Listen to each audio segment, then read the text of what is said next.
मेरा नाम हिमांशु कुंडल है और मैं ईशा फाउंडेशन का वॉलंटियर हूँ। हम जानना चाहते हैं हिमांशु जी कि ये जो मिट्टी संरक्षण को लेकर आपका पूरी दुनिया में काम चल रहा है ईशा फाउंडेशन के तत्वावधान में, इसके पीछे मूल मंशा क्या है, मूल भावना क्या है? देखिए, जैसे कि हमने पहले भी देखा है कि वैश्विक स्तर पर काफ़ी सारे पर्यावरण के लिए काफ़ी सारे मुद्दे हैं, जैसे जल है, वायु है। उसी प्रकार से किसी का मिट्टी पर ध्यान नहीं गया है। पर मिट्टी का जो हम अब देख पा रहे हैं, जो कि यूनाइटेड नेशंस की स्टडीज़ अभी सामने आ पा रही हैं, वो हम देख रहे हैं कि आने वाले 30 से 50 सालों में हम ये देखेंगे कि जो मिट्टी का क्षरण हो रहा है अभी, वो इतनी रैपिडली हो रहा है कि 30 से 50 सालों में वो सारी मिट्टी उपजाऊ नहीं रहेगी और खाना खाने के लिए हम वहाँ से कुछ प्रोड्यूस नहीं ले पाएँगे। तो उस चीज़ के लिए अवेयरनेस अभी से हमें लानी रहेगी, ताकि हम वो चीज़ को रोक सकें। जैसे कि आपने देखा होगा कि पहले हमने ओज़ोन लेयर का जो डिप्लीशन हो रहा था ग्लोबल लेवल पर, तो हमने ग्लोबल लेवल पर ही पॉलिसीज़ बनाकर उसको प्रिवेंट किया था, ताकि फिर हमारे जो ग्लेशियर्स मेल्ट हो रहे थे उनको उसमें डिडक्शन आया था, मेल्टिंग। तो उसी प्रकार से हम मिट्टी के बारे में अभी लोगों को जागरूक कर रहे हैं, ताकि ग्लोबल लेवल पर काफ़ी सारी पॉलिसीज़ बन सकें और उसके बाद नेशनल लेवल पर भी ये सारी चीज़ें लोगों को एटलीस्ट पता हो कि ये चीज़ हो क्या रही है और क्यों हो रही है। हुँ। और इसके अलावा एक चीज़ आप देखेंगे कि ये चीज़ हमने यूनाइटेड नेशंस के मंच पर जाकर ये चीज़ प्रसार किया था इसका, और उसके बाद फिर वहाँ से हमको काफ़ी सारा सपोर्ट मिला, और उसके बाद फिर गवर्नमेंट ऑफ इंडिया, और इसके अलावा जो कि हम प्रिसाइसली अभी मध्य प्रदेश की बात कर रहे हैं, तो मध्य प्रदेश के अलावा भी काफ़ी सारे राज्यों में भारत के एमओयू साइन किए गए हैं, और उस एमओयू के द्वारा काफ़ी सारी पॉलिसी ड्राफ्टिंग बैकएंड पर की जा रही है, जो कि आने वाले समय में हमें ज़मीनी स्तर पर शायद देखने को मिल सके। हिमांशु जी, यूँ तो मिट्टी की महत्ता को सबसे ज़्यादा किसान समझते हैं, क्योंकि उन्हें पता होता है कि अगर हमारी मिट्टी अच्छी है तो उस पर फसल का उत्पादन बहुत अच्छा होने वाला है और पैदावार बहुत अच्छी होने वाली है। लेकिन एक आमजन जब मिट्टी के संरक्षण की बात सोचता है तो उसे किस ढंग से आप ये समझाने की कोशिश करते हैं कि मिट्टी का क्षरण होने से हमें किस प्रकार से रोकना है और किस प्रकार से मिट्टी को बचाना है? देखिए, अगर देखा जाए तो जो एक आम किसान होगा या आम जनमानस होगा, वो ये देखेगा कि भाई मिट्टी तो यार ठीक लग रही है, अभी क्या दिक्कत है। बट बेसिकली हो ये रहा है कि जब हम अभी जो हमारी मॉडर्न एग्रीकल्चर सिस्टम है, उसमें हम डीएपी, यूरिया वगैरह काफ़ी सारी चीज़ें यूज़ कर रहे हैं। उसमें क्या होता है कि आप जैसे देखेंगे कि हमारी गवर्नमेंट ऑफ इंडिया ने सॉइल कार्ड बनाया हुआ था। उसमें हम देखते थे कि न्यूट्रिएंट्स जो हैं सॉइल के, वो किस क्वांटिटी में अवेलेबल है। तो यूरिया के अभी जो प्रभाव आ रहे हैं मिट्टी पर, वो ये देखने में आ रहे हैं कि जो मिट्टी है वो कड़क होती जा रही है, और कड़क होने के साथ साथ उसमें उपजाऊपना कम हो रहा है। ऑर्गेनिक कंटेंट की हम बात करते हैं, सपोज टू बी वो 3 से 4% होना चाहिए। ऑर्गेनिक कंटेंट्स क्या होते हैं, जैसे कि आप पेड़ के नीचे से जो पत्तियां गिरती हैं वो सड़ती गलती हैं, उसके बाद फिर उसमें जो बैक्टीरियाज हैं वो डेवलप होते हैं, अर्थवॉर्म्स जो हैं वो डेवलप होते हैं, उसमें मॉइस्चर्स आता है, उसमें ऑर्गेनिक कंटेंट, वो चीज़ें डेवलप होती। बट हम क्या कर रहे हैं कि हम ज़्यादा से ज़्यादा यूएपी यूरिया यूज़ कर करके हम मतलब इंस्टेंट जो ग्रेटिफिकेशन है, जो हमें इंस्टेंट लाभ मिल रहा है, वो तो हम ले पा रहे हैं, बट इसके अलावा जो दूरगामी परिणाम है, जो दुष्परिणाम है, वो हम नहीं देख पा रहे। जैसे कि आपने मुझसे पूछा है कि हम इसको किस प्रकार से ठीक कर सकते हैं, या एक जनमानस ये कैसे समझ सकता है कि हम इसको कैसे रोकें,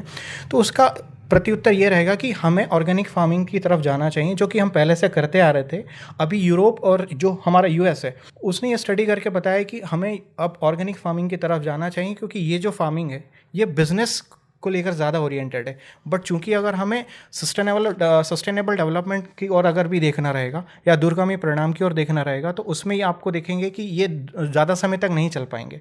यूरिया को यूज़ करते वक्त जो खाने के न्यूट्रिएंट्स है उसमें भी काफ़ी कमी आती। जैसे आप पहले देखेंगे कि एक संतरा में जो न्यूट्रिएंट्स होते थे, वो आज 8 संतरे में होते हैं। क्यों? क्योंकि जहाँ से जिस मिट्टी से वो न्यूट्रिएंट्स ग्रैब करती थी, जो ऑरेंज जैसी, तो वो आज इस समय नहीं कर पा रही है। जो हमारे किसान हैं वो सिर्फ क्वांटिटी प्रोड्यूस करने पर ज़्यादा ध्यान दे रहे हैं, क्वालिटी पर ध्यान नहीं दे रहे। तो जो क्वालिटी वाली चीज़ है, वो आपको बेसिकली जब आपका जो पुराना ट्रेडिशन है, जो आपके मेन इंग्रेडिएंट्स हैं सॉइल के, उसको रिस्टोर करना रहेगा। तो उसके लिए हम एक समझदारी वाली ये चीज़ कर सकते हैं। एग्रीकल्चर जो प्रोड्यूसर्स हैं, वो ट्रीज़ को ज़्यादा से ज़्यादा हम उसको प्लांटेशन करें, उसकी जो पत्तियाँ हैं वो नीचे गिरें, और सस्टेनेबली हम अगर इसको ग्रो करें। जैसे कि मैं आपको एग्जांपल देता हूँ कि जैसे एक नदी है, नदी के आसपास अगर हम पेड़ लगाते हैं, पेड़ में क्या होता है कि वो एक्चुअल में मिट्टी को ऑब्जर्व करके रखती है, क्योंकि जब होता है कि नदी जब बहती है तो उसके साथ अगर पेड़ ना हो, उसको पकड़ने के लिए कुछ चीज़ ना हो, तो फिर जो मिट्टी है वो बह के सीधे समुद्र में चली जाती है, और ऐसा कटाव होता चला जाता है, और ये फिर सीधे सीधे काफ़ी सारी जो खेत है उनको ख़त्म कर देता है। तो ये अगर करें कि नदी के दोनों तरफ पेड़ लगा दिए जाएँ, और वो उस तरीके के पेड़ लगा दिए जाएँ जो हमें फल भी दें, जिससे हमारी हमारे किसानों को एग्रीकल्चर प्रोड्यूस के लिए यूटिलाइज की जा सके, ताकि इसको बेचकर वो अपना आमदनी और जो अपना जीवनचर्या है वो चला सके। भूमि के क्षरण की जब हम बात करते हैं तो कौन कौन से कारक आप बताना चाहते हैं जिनके माध्यम से ये भू क्षरण हो रहा है और हमारी प्रकृति को भी उससे काफ़ी नुकसान हो रहा है? ये कहना चाहूँगा कि जो फर्टिलाइजर्स का उपयोग कर रहे हैं उसके कारण हम ज़्यादा से ज़्यादा उस चीज़ का क्षरण हो रहा है, और जो हम पेस्टिसाइड वीडीसाइड्स जो डाल रहे हैं फसल को बचाने के लिए, उससे ज़्यादा सबसे ज़्यादा ये मिट्टी में घुलती हैं, और मिट्टी में घुल जाने के बाद फिर हमारे खाने के कंटेंट्स में आती है और फिर हमें बीमारियां प्रदान करती हैं। हिमांशु जी, आपका जो मिट्टी बचाओ अभियान का जो सिलसिला है काफ़ी ज़्यादा पुराना तो नहीं हुआ, मई से शुरू हुआ है ईशा फाउंडेशन के तत्वावधान में, और इसके प्रमुख सदगुरु जग्गी जी इसे दूर दूर तक पहुंचाना चाह रहे हैं, और भोपाल में भी काफ़ी बड़ा कार्यक्रम हुआ जिसमें माननीय मुख्यमंत्री जी भी उपस्थित थे। क्या परिणाम आपने देखे हैं और कितना उत्साह है इस कार्यक्रम को लेकर, और किस प्रकार से लोग चेत रहे हैं? पहले मध्य प्रदेश के मुख्यमंत्री हैं श्री शिवराज सिंह चौहान, उन्होंने इस चीज़ को एक संवेदनशीलता के साथ लिया है, और संवेदनशीलता के साथ उन्होंने इस पर एक पॉलिसी मेकिंग बनानी भी गवर्नमेंट ऑफ एमपी के द्वारा एक पॉलिसी मेकिंग भी शुरू की गई है, जो कि मध्य प्रदेश जन अभियान परिषद के द्वारा इम्प्लीमेंट भी की जाएगी कुछ टाइम में। तो ये जो MOU है ये फाइनली अभी ड्राफ्टिंग के लिए बना हुआ है। आने वाले कुछ समय में गवर्नमेंट ऑफ एमपी इस और क्या काम कर रही है उसके लिए जन सामान को पता चल जाएगा। तो आने वाले समय में आपकी कोई खास गतिविधियां जिसे आप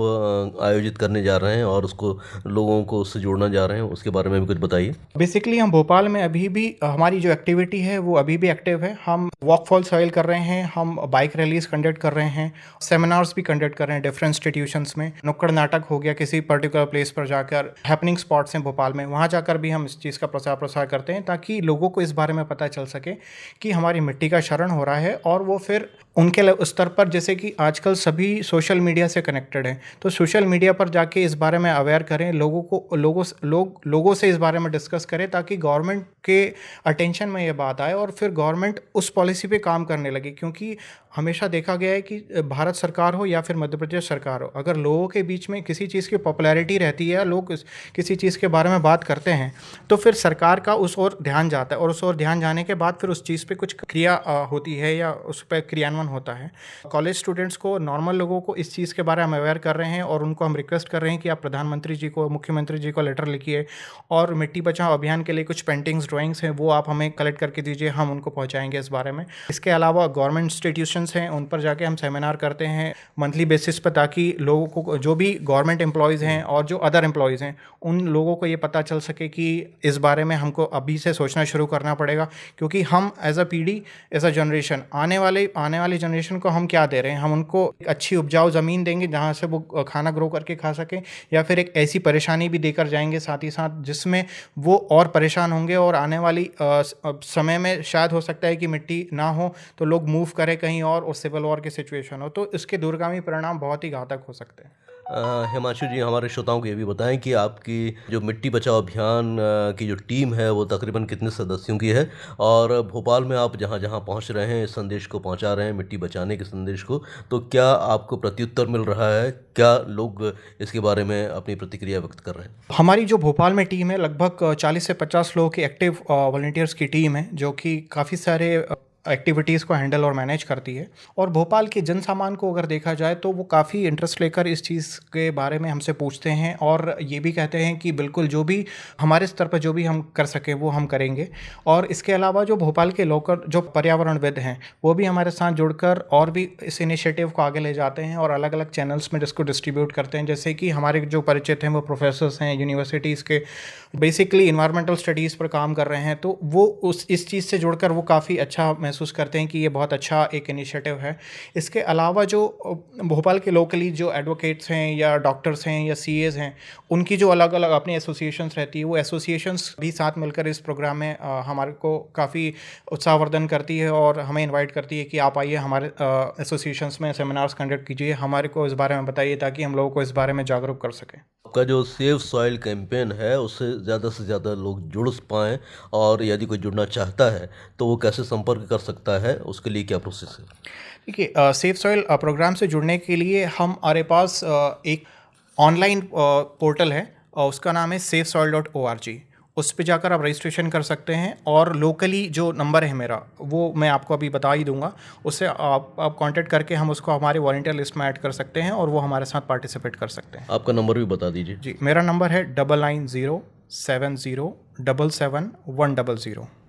तो चलते चलते आप क्या आह्वान करना चाहते हैं हमारे श्रोताओं से? मेरा बस यही आह्वान है कि हम as a responsible citizen, as a conscious citizen of the country और स्टेट, हमें हमारे जो मुख्य मुद्दे हैं जो कि हमारी जीवनचर्या से रिलेटेड हैं उस पे तो हमें ध्यान देना ही चाहिए। बाकी हम आने वाली पीढ़ी को हम क्या देकर जा रहे हैं, और जो हमारी बेसिक नेसेसिटी है मिट्टी